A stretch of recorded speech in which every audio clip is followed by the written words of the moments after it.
O que é ser uma boa mãe?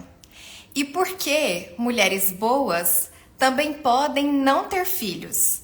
Hoje, eu e você vamos conversar sobre esse tema com a psicóloga Vanessa Ávila, que já realizou mais de 4.000 atendimentos com mulheres em puerpério, ou seja, aquele período pós-parto, em que a mulher passa por uma avalanche de hormônios, adaptações, medos, desesperos e alegrias, tudo junto e misturado.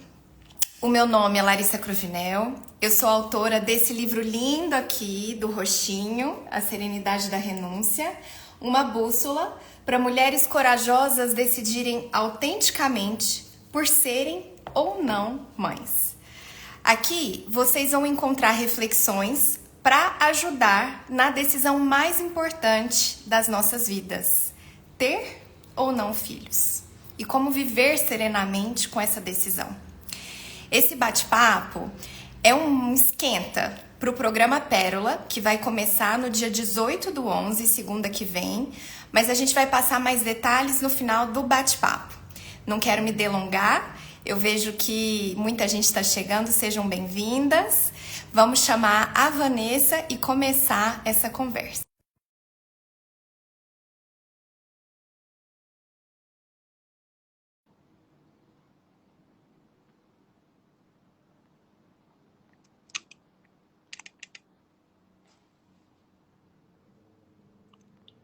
Oi, lindona, tudo bem? Oi, mas eu ainda não tô te vendo, eu tô só te ouvindo, acredita? Jura? Oi, que houve, será? O pessoal puder dizer se o vídeo tá funcionando, porque eu me vejo. E eu me vejo. E você se vê. O importante é o pessoal ouvir. Avisa a gente aí se tá tudo ok com a live ou se a gente sai e entra Mas novamente. você tá Eu me vendo? te Ué, vejo. então deixa eu sair. Peraí. Combinado. Ó, a Cláudia disse que tá funcionando. A Natália também disse que tá normal. Deve ser algum bug no celular dela. Só mais um segundinho aí de paciência e ela já volta de novo. Que bom ver tantos rostinhos conhecidos. Acho que tem algumas novatas aqui na área. Sejam todas muito bem-vindas. Vocês viram o roteiro que a gente publicou? Acho que vocês vão gostar. E fiquem à vontade para mandar aqui nos comentários perguntas ou comentários adicionais, tá bom?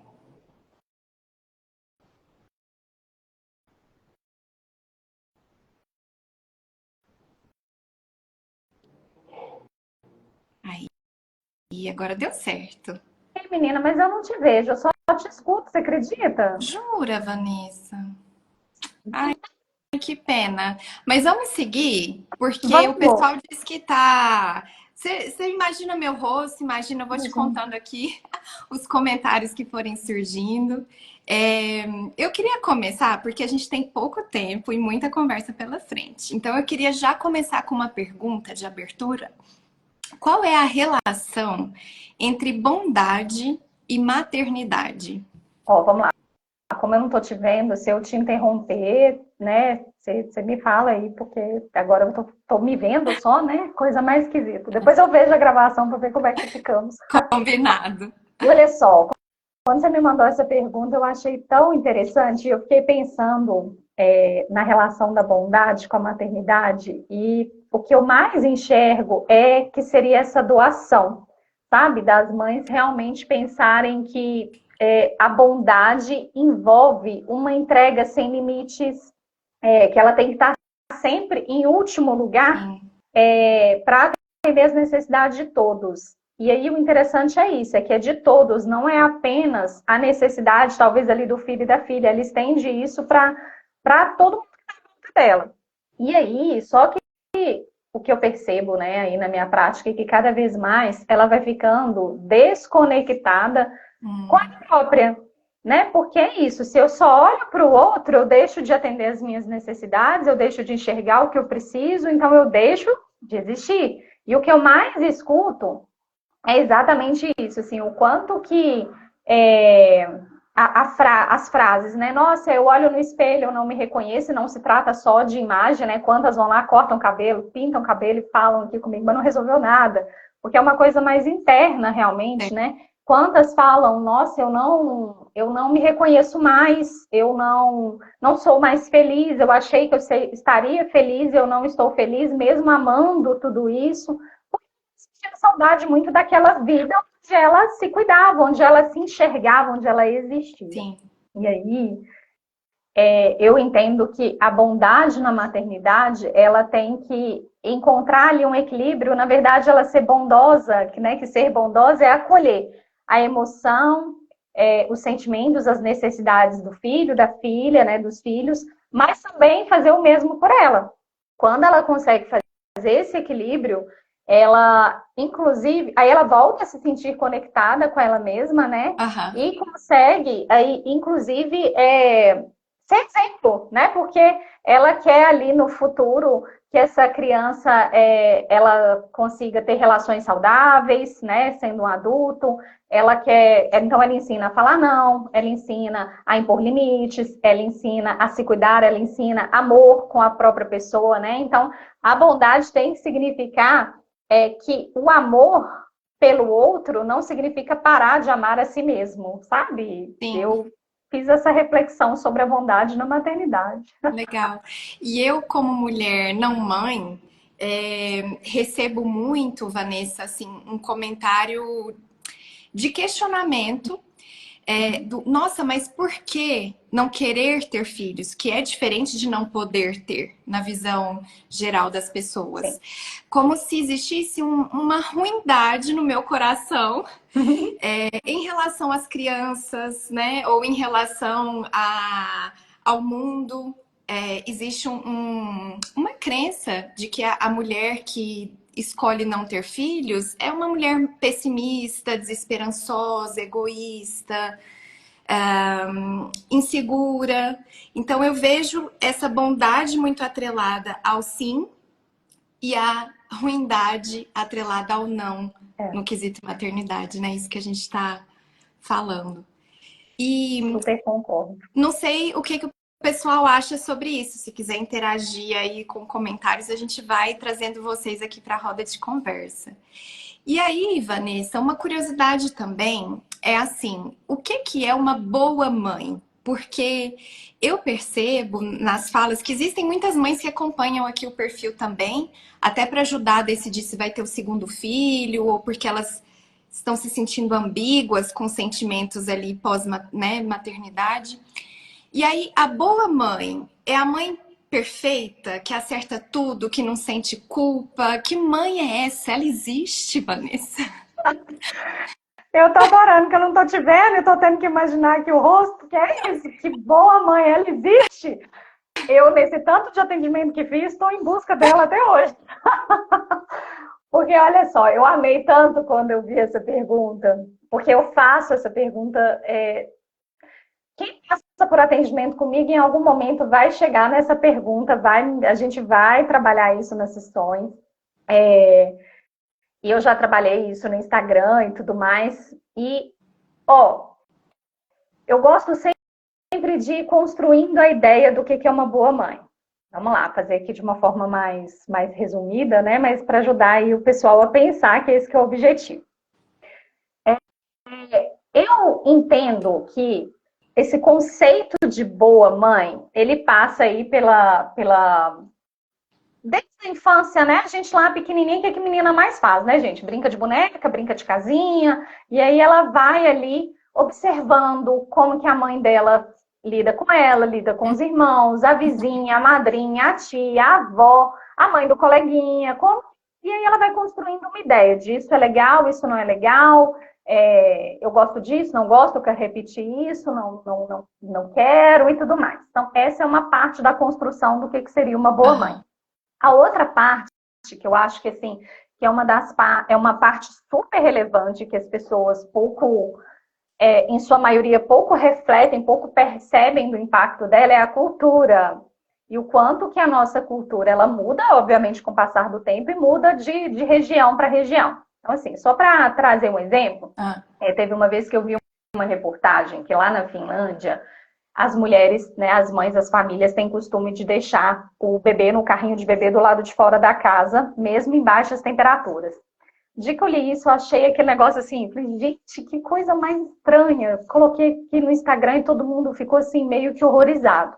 Aham. Elas fazem isso acreditando que ali, né, é claro que o carrinho também é aquecido, né, tá com roupa própria e tudo mais, mas acreditando que o bebê vai ter o contato ali com o ar mais puro e que com isso ele vai estar mais resistente a gripes e resfriados. Quando a gente daqui, olha que isso é estranho para a nossa cultura pensar isso, né? Principalmente pessoas que não viajam tanto, que é um ato de negligência, mas esse é um exemplo de cultura. Elas super acham isso, né? Natural, fácil. Pra gente é inimaginável. Eu lembro que teve comentários que ainda falavam assim, gente, se a gente deixar aqui do lado de fora, ainda vão levar a criança embora, né? Não pode. Então, assim, completamente estranho para todo mundo. E isso passa, então, assim, para dar um exemplo cômico, mas olha só, chega um exemplo mais sério, né? E mais condizente aí com essa reflexão, por onde que passa a cultura, que muitas das vezes a gente vai repetindo coisas sem nem parar para pensar, a amamentação. Chegam muitas pacientes para mim falando, decidiram ou não podem amamentar, independente aqui do motivo, ou não querem, ou já estão no momento que estão pensando no desmame. E aí, elas chegam com sentimento de quê? De culpa. Uma sensação de quê? De egoísmo. E aí, eu vou construindo com elas, né, ali sobre uma amamentação. Por que é tão importante amamentar? E aí, claramente, é um dos critérios para ser uma mãe boa. Uma mãe boa amamenta. Uma mãe boa se doa o tempo todo, apesar de não estar dando conta mais, né? Quantas estão ali, nossa, em condição nenhuma de amamentar, mas insiste ali. Por quê? Inclusive, a nossa campanha apela como? Falando como? Amamentar é amor líquido. E aí, aqui não pode amamentar, chega para mim e fala, então não tenho amor para dar para o meu filho e tudo mais. Então, chega nesse lugar, nesse momento, achando que ou não vai estabelecer um bom vínculo com a criança, ou ocupada, ou se sentindo egoísta, vai passando por esses caminhos. E aí, tirando algumas particularidades, algumas minúcias ali de que cada uma traz, né, que a gente vai trabalhando em terapia, mas voltando para a questão da cultura, eu conto para elas que amamentar, o incentivo à amamentação, principalmente dessa forma pesada que a gente tem, ela é muito recente. Isso começou ali, meados do século XIX, e foi mais categoricamente insistido aí a partir da Primeira Guerra Mundial. Porque antes, a gente tinha o quê? Amas de leite, né? Esse conceito de maternidade, de infância, é tudo muito recente. Então, antes eram as amas de leite, a mulher tinha o parto, e a ama de leite já levava embora aquela criança, inclusive, para outra casa. E aí, o que acontecia ali? Essa ama de leite, ela amamentava várias crianças numa condição super precária de higiene, muitas crianças morriam. E aí, quem conviveu, quem teve a oportunidade aí de conviver com pessoas mais velhas, bisavós, assim, devem ter ouvido o termo a criança vingou. Qualquer coisa, comentem aqui se vocês ouviram esse termo. A criança vingou. Eu já ouvi. E aí era muito comum, né? Então, por que a festa de um ano é tão importante? Porque a criança vingou. E a gente para pensar por que a criança vingou. Hoje em dia é tão, né? A gente tem condições tão favoráveis para essa criança, né, sobreviver no primeiro ano de vida dela, mas antes não. Então, essa criança voltava, no mínimo, um ano de idade, que ela ia voltar para o convívio familiar. E mesmo assim, né, as famílias mais ricas, logo em seguida, já despachava aí com pouco tempo essa criança para o internato e tudo mais. Então, não convivia, não tinha essa questão. Então, por uma necessidade que foi uma necessidade até econômica, começou-se a trazer essa importância para a mulher. Olha, então agora você vai ser responsável, sim, por cuidar dessa criança, por aumentar pela sobrevivência dessa criança. Por um lado, foi até positivo que, embora hoje a maternidade ela seja um lugar também de muita invisibilidade, né? Essa mulher, principalmente as que ficam dentro de casa, o trabalho com a maternidade é completamente invisibilizado. Lá naquela época foi onde ela começou também a ser percebida, porque ela era completamente invisível, né? Uma mulher ali que não tinha voz, estava ali, né? existindo ali. Uhum. Até uma importância maior, e aí ela abraça esse negócio. Então, vamos fazer, se é para fazer, vamos fazer bem feito também. Aham. Então, eu sempre construindo aí com as pacientes o que é ser uma boa mãe para ela. E aí, Larissa, o interessante é que, assim, tirando as particularidades de cada uma, mas tem muito em comum no grosso, é que maternidade envolve sacrifício, envolve renúncia, envolve ter que dar conta de tudo sozinha, envolve controlar tudo e fazer tudo com perfeição. Foi bem o que você começou falando, É. por esse lugar de perfeição, e ele é muito pesado. E aí, como que só se eu preencher todos esses critérios que eu vou ser uma boa mãe, então cai muita, em muita exigência, é uma lista assim, quase que checklist é esse que tem que preencher para dar conta de ser uma boa mãe. Sim. Que é egoísmo pensar em si mesmo. Então, a partir do momento que eu me torno mãe, pronto, eu não posso pensar em mim, eu não posso pensar em mais nada. Uhum. Carreira, desejo, saúde, nada. Tem que pensar só no outro. E aí não é legal, né? Uma coisa que eu costumo construir com elas é bem essa ideia. Como que você imagina que seu filho vai ser no futuro? E aí ela percebe que ela quer que essa criança seja um adulto completamente o oposto do que ela está sendo naquele momento, né? Então aí ela começa a revisitar um pouco dessas crenças e entender e começar a questionar de onde que vem? Será que eu realmente queria, por exemplo, amamentar? Ou isso me foi convencido porque todo mundo sempre falou isso? Da onde que vem um pouco disso, sabe? Sim. Nossa, quanta informação Eu tentei importante. resumir. Não, importante, porque assim, é curioso e eu gosto de ressaltar isso, né, Vanessa? A crítica que é feita para a mulher não mãe, de que ela é egoísta por escolher não ter filhos ou por achar que está priorizando carreira e tal. Essa crítica ela também é feita para a mulher mãe quando ela resolve não ser mãe 100% do tempo, né?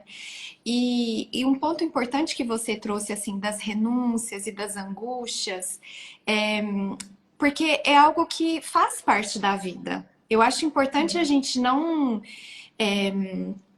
ter uma falsa visão de que também a mulher não mãe é a representação da liberdade última, né? Não. E que às vezes essa mulher não mãe também não renunciou a muita coisa, porque é bastante comum, e eu vi alguns rostinhos aqui que me mandaram relatos, inclusive assim, Vanessa, de que elas optaram por não ter filhos, porque desde muito novas elas cuidaram de irmãos mais Uhum. novos, às vezes tiveram pais que não tiveram uma responsabilidade financeira, e aí elas mesmas, desde a faculdade, trabalhando para pôr dinheiro em casa, e aí de repente essa mulher fala: quer saber? Eu posso escolher, então eu escolho agora usar esse dinheiro para mim ou continuar cuidando dos pais, dos sobrinhos, etc. Mas sempre tem, né, pessoal? Sempre tem renúncias, sempre tem acusações. Por isso é tão importante a gente ter as nossas imprescindíveis psicólogas e todo o apoio que a gente pode conseguir pela escrita, pelas conversas, para a gente se fortalecer, para que essas acusações elas não nos abalem, né, Vanessa? Assim, acho que isso é muito importante. E Não tem que ter peso nenhuma das duas decisões, né? Ela tem que fazer isso pela expectativa dela, pelo desejo dela, seja o ter ou não ter, e não por uma métrica colocada por outras pessoas, pela necessidade de agradar, porque vai ser pesado. Qualquer uma das duas decisões vão ter seus prós e contras. Então você tem que viver melhor, porque aí você vai lidar melhor com as consequências de cada uma. sem dúvidas. A Letícia comentou aqui sobre a mãe dela, da questão da renúncia que ela fez. A Lari, que está aqui, minha xará, ela é mãe de gêmeos. E ela comentou sobre a questão da amamentação, que essa dose de egoísmo ela teve para evitar maiores traumas. Então, tem vários comentários legais aqui. E aí eu queria puxar a deixa do seguinte: por que, na sua experiência de consultório, na sua visão pessoal, Vanessa, você vê que as mulheres que não desejam ou que não podem ter filhos, às vezes também acreditam que elas não vão ter uma vida boa. Marissa, eu acho que passa um pouco pela questão do tanto que é falado que a mulher ela só vai ser completa se ela for mãe, sabe? É uma métrica realmente que é utilizada aí, mais uma vez, pela nossa cultura, essa ideia de que a mulher só vai ser completa se for com isso. Só que, assim, eu acho que com qualquer coisa na nossa vida, sabe? Se a gente for colocar uma única coisa como completude, não é legal, né? Então a gente não pode esperar ser feliz, esperar ser completo. Se quando eu conseguir fazer aquela viagem, quando eu me formar no curso tal, enfim, quando eu conseguir aquele emprego, porque sempre vai ter um mas. Então eu fiz aquela viagem, mas o colchão não era bom. Eu fiz, né? Eu consegui um emprego que eu tanto queria, mas o trânsito para chegar lá é péssimo. E aí, tá vendo que, né, o mas em relação à maternidade, seja o ter ou não ter, ele não pode existir? Vai ser criticado, vai ser julgado, mas a gente tem que entender que qualquer decisão nossa, cedo ou tarde, ela vai ter algum mas. Porque quando a gente sonha alguma coisa, né, a gente vem de um lugar de idealização e a gente tende a imaginar aquilo só com as coisas positivas, tudo maravilhoso e tudo mais. E coisas que a gente não imaginou vão acontecer. Sim. Então, o ideal, né, é que a gente não fique esperando uma coisa para ser feliz. A gente tem que... eu acho que, mais uma vez, é isso. É se respeitar, tentar viver em conexão com a gente mesmo, porque aí fica mais fácil de enfrentar. E a gente vai correr atrás, então, de estratégias para enfrentar aquilo ali que não está me fazendo bem. Então, o emprego é ótimo, mas o trânsito é ruim, o que eu vou fazer? Eu vou mudar para mais perto? Né? Então, decidir não ser mãe ou decidir ser mãe e vieram os mas, o que eu vou fazer para lidar com cada um desses, sabe? Mas não tem que esperar ser feliz com uma única coisa, muito menos com a maternidade. Sim. Olha, e eu vou pegar esse gancho da felicidade. Tem até um dos capítulos do meu livro que eu falo que serenidade não é felicidade. Por quê? A felicidade não é um estado de permanência, né? Como todo mundo fala, são flashes, são momentos. E assim, se a gente vivesse no estado permanente de qualquer coisa, seria insuportável. E a gente não conseguiria ter parâmetro de comparação sobre os outros sentimentos, né? Então é na tristeza que às vezes a gente vai receber um acolhimento, na felicidade às vezes a gente vai ser alvo de inveja. Então sempre tem uma dualidade e uma multiplicidade de emoções, de sentimentos.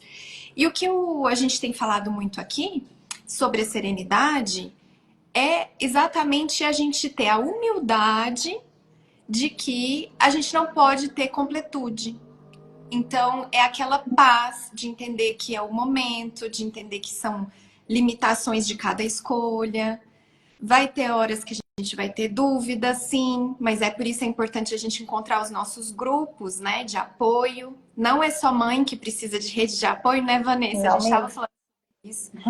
Tanto que a gente criou uma comunidade aqui também para mulheres sem filhos, que às vezes estão se sentindo pressionadas por familiares, pelo cônjuge, por colegas de trabalho, para ter esse espaço também de troca e de fazer novas amizades, né?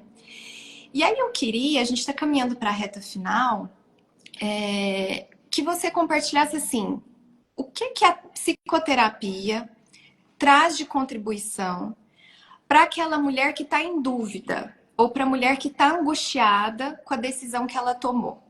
Porque, só complementando a pergunta, tem pessoas que pensam assim, a psicóloga ela vai me fazer um monte de pergunta e eu não vou ter resposta.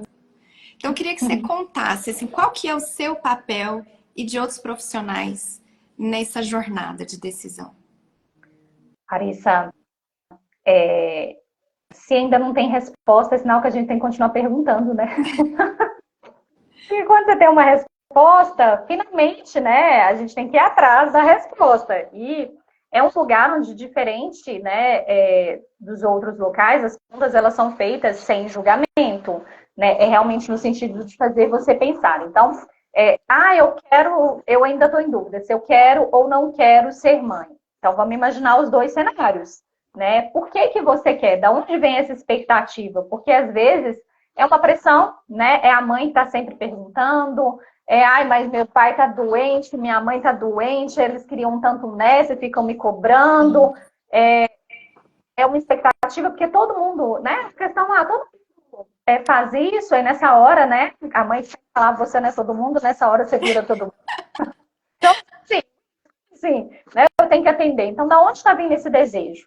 É um desejo que eu quero, eu estou com dificuldade de lidar com a frustração que o outro está sentindo quando eu falo que eu não quero, é da minha vontade, sim, então é uma pressão externa, é um entender de onde vem esse desejo.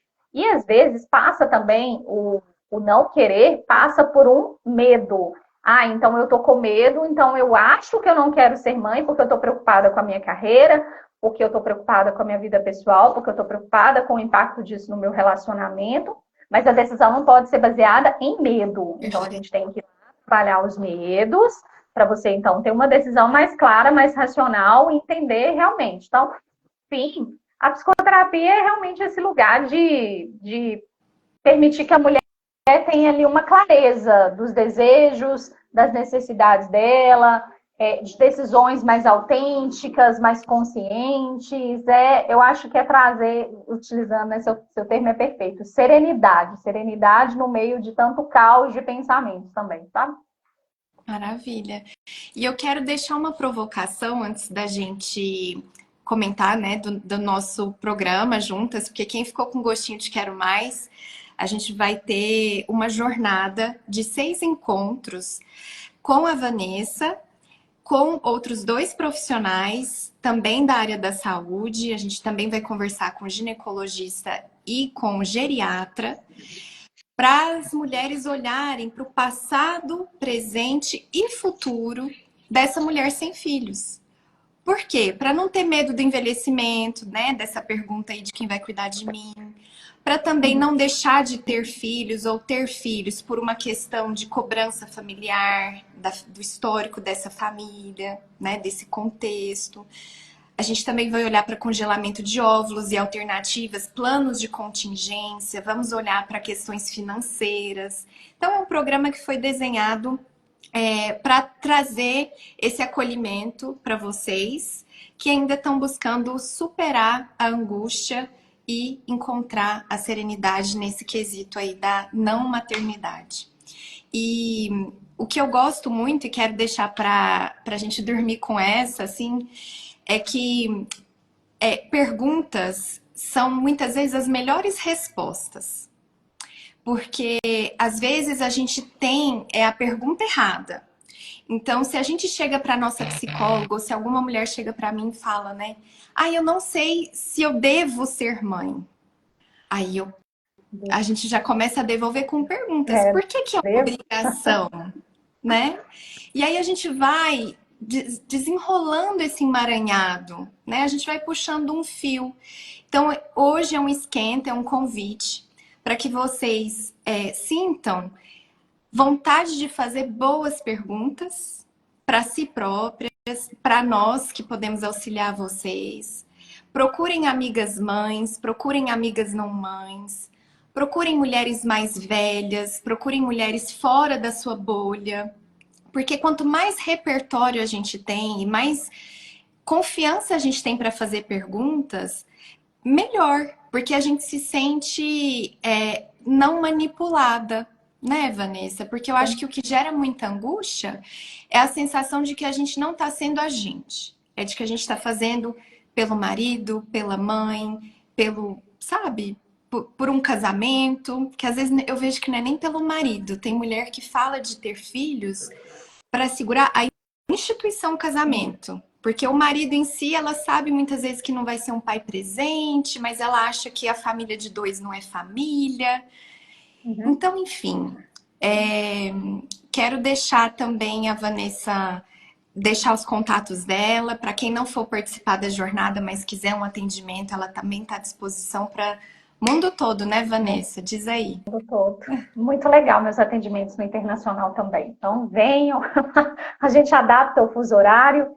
É um grande convite, gente. Tanto, né, aqui, né, o perfil da Larissa é para não mães, em sua maioria, né, e o meu para mães. Então, vocês podem passar por lá e entender um pouquinho, começar a ver ali sobre uma ótica, né, que ali eu trago muitas das dores desse lugar da escolha da maternidade. Mas pegando o que a Larissa falou aí no final, né, de que às vezes é para segurar a instituição casamento, saibam que a principal vida que muda com a decisão de ser mãe é a sua própria, né? Então, por mais que todo mundo fique falando, faz isso, vai ser bom, a gente ajuda, no final das contas, não é bem assim, não. Então, venham para a terapia, venham para o programa, né, para a mentoria Pérola, que aí é sucesso de uma decisão muito mais assertiva.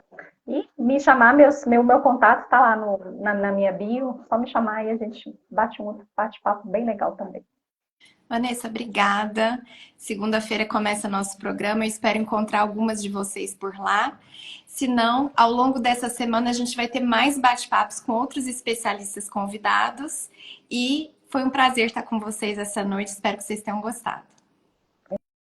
Mesmo, adorei. Obrigada. Beijo. Beijo.